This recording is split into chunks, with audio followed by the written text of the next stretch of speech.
Quelques minutes après l'énoncé du jugement, Viviane Badache semble sous le choc.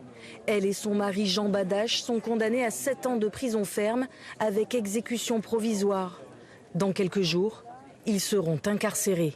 Je trouve qu'un caractère humiliant de vouloir à tout prix envoyer en prison ces deux personnes, je répète, âgées de 72 ans et pratiquement de 70 ans, alors qu'on sait tous que nécessairement la Cour d'appel devra les remettre en liberté à bref délai parce qu'on ne pourra pas juger ce dossier. Donc ça veut dire que cette détention provisoire, ce mandat de dépôt, ne se justifie absolument pas juridiquement. C'est d'autres critères et quand on va sur le terrain de la moralité, je crois qu'on ne rend pas de la bonne justice.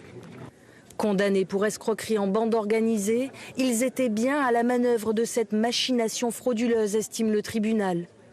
2 des 3 notaires ainsi que l'avocat de la société Apollonia sont également reconnus coupables. Ils sont condamnés à 5 ans, dont 3 avec sursis. Pascal Hoffman est l'une des victimes ruinées par Apollonia. Le tribunal a reconnu que son mari était mort des suites de cette affaire.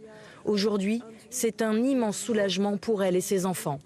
Mais pour moi, le principal en ce qui me concerne, c'est d'avoir reconnu que c'est l'affaire Apollonia qui a induit la mort de mon mari. Et ça, pour moi, c'est extrêmement fort. C'est une victoire pour mes clients. C'est une victoire pour mes clients. Ils ont tout perdu dans cette affaire. Leur vie est dans un état catastrophique pour la plupart. Vous avez vu Madame Cucuz tout à l'heure. C'est des vies ruinées, c'est des années perdues qu'ils ne retrouveront jamais. Mais c'est un soulagement pour eux quand même. Il y a une lueur d'espoir. Si les condamnations pleuvent, la situation des 760 parties civiles ne s'améliore pas pour autant. Elles espèrent maintenant que les sanctions financières qui les accablent depuis une vingtaine d'années cessent au plus vite.